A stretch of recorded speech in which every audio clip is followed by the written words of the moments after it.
امریکی حملے کے بعد اقوام متحدہ کی سلامتی کونسل کا ہنگامی اجلاس، پاکستان، روس اور چین کی طرف سے امریکی حملوں کی مذمت، فوری جنگ بندی کی مشترکہ قرارداد جمع کرا دی۔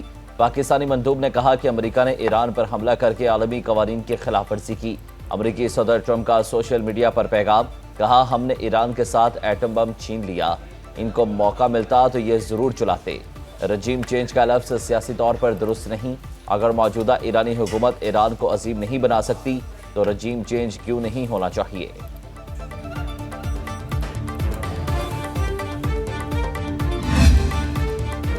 صہیونی دشمن نے بہت بڑی غلطی کی، اس جرم کی سزا دی جائے گی۔ امریکی حملے کے بعد ایرانی سپریم لیڈر آیت اللہ خامنئی کا پہلا رد عمل، کہا ایران اپنی سلامتی پر کوئی سمجھوتا نہیں کرے گا۔ ایرانی وزیر خارجہ عباس عراقچی ماسکو پہنچ گئے، صدر پیوٹن سے ملاقات کا امکان۔ ایرانی جوہری تنصیبات پر امریکی حملوں کے اثرات، تیل کی قیمتوں میں اضافہ ہو گیا، برینٹ اور یو ایس کروڈ آئل بلند ترین 4% کی سطح عبور کر گیا۔ برینٹ آئل 2.4% مہنگا ہونے کے بعد $78.83 فی بیرل کا ہو گیا۔ WTI 2.5% مہنگا، $75.66 فی بیرل میں فروخت۔ ایران کا جوہری پروگرام تباہ کر دیا، پینٹاگون کا دعویٰ۔ امریکی وزیر دفاع پیٹ ہیگزٹ کا کہنا ہے کہ ایران کے جوہری عزائم خاک میں مل چکے، ایران نے حملہ کیا تو بھرپور جواب دیں گے۔ آپریشن مڈنائٹ ہیمر میں کسی ایرانی فوجی یا شہری کو نقصان نہیں پہنچا، اسرائیل کو تمام اتحادیوں کا اعتماد حاصل ہے۔ امریکی فوج کے chairman joint chief of staff Dan Caine نے کہا کہ B-2 بمبار طیارے 18 گھنٹے کی طویل مسافت طے کر کے اپنے ہدف پر پہنچے، اہم جوہری اور عسکری اہداف کو نشانہ بنایا۔ مجموعی طور پر 125 طیاروں نے آپریشن میں حصہ لیا۔ امریکہ نے آپریشن مڈ نائٹ ہیمر صرف 25 منٹ میں مکمل کیا۔ پہلے مرحلے میں 400 میل دور سے امریکی آبدوز کے ذریعے ٹام ہاک میزائل اصفہان کے تنصیبات پر داغے۔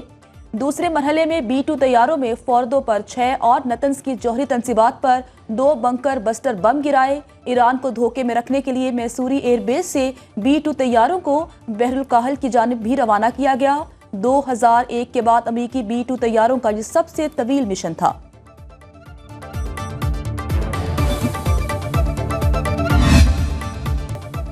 ایران کا اہم ترین تجارتی آبی گزرگاہ آبنائے ہرمز کو بند کرنے کا فیصلہ، ایرانی پارلیمنٹ نے منظوری دے دی۔ سپریم نیشنل سیکورٹی کونسل آبنائے ہرمز بند کرنے کی حتمی منظوری دے گی۔ امریکی وزیر خارجہ مارکو روبیو کا چین سے آبنائے ہرمز کو کھلا رکھنے کے لیے ایران پر دباؤ ڈالنے کا مطالبہ، کہا آبنائے ہرمز بند کرنا ایران کے لیے معاشی خودکشی کے مترادف ہوگا۔ آبنائے ہرمز خلیج فارس کو خلیج عمان سے جوڑتی ہے۔ دنیا کے تقریباً 20% تیل اور 25 سے 30% گیس کی تجارت آبنائے ہرمز سے ہوتی ہے۔ ایرانی فیصلے سے پیٹرولیم اور گیس مصنوعات کی قیمتیں بڑھنے کا خدشہ، ایرانی پاسداران انقلاب کا مشرق وسطیٰ میں تمام امریکی اہداف کو نشانہ بنانے کا اعلان۔ وزیر اعظم شہباز شریف اور ایرانی صدر مسعود پزشکیان کا ٹیلی فون پر رابطہ، امریکی حملے پر پاکستان کا ایران سے غیر متزلزل یکجہتی کا اعادہ۔ وزیر اعظم کی ایران پر امریکی حملوں کی شدید مذمت، کہا امریکی حملے بین الاقوامی قوانین کی سنگین خلاف ورزی ہیں۔ اقوام متحدہ کے چارٹر کے آرٹیکل 51 کے تحت ایران کے حق دفاع کا بھی ذکر، دونوں رہنماؤں کا امت کے اتحاد پر زور۔ ایرانی صدر نے پاکستان کی حمایت کو سراہا، صدر آصف علی زرداری کا کشیدگی پر تشویش کا اظہار، کہا عالمی برادری بحران کے خاتمے کے لیے اپنا کردار ادا کرے۔ نائب وزیر اعظم اسحاق ڈار کی استنبول میں ایرانی وزیر خارجہ عباس عراقچی سے ملاقات، ایران کے حق دفاع کی حمایت کے پاکستانی عزم کا اعادہ۔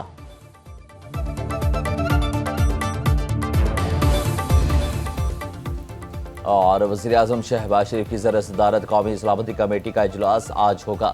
12 بجے ہونے والے اجلاس میں اعلیٰ سول اور عسکری قیادت شرکت کرے گی۔ ذرائع کے مطابق فیلڈ مارشل عاصم منیر دورہ امریکہ کے حوالے سے شرکاء کو اعتماد میں لیں گے۔ ایران اسرائیل امریکہ تنازع پر تفصیلی مشاورت ایجنڈے میں شامل۔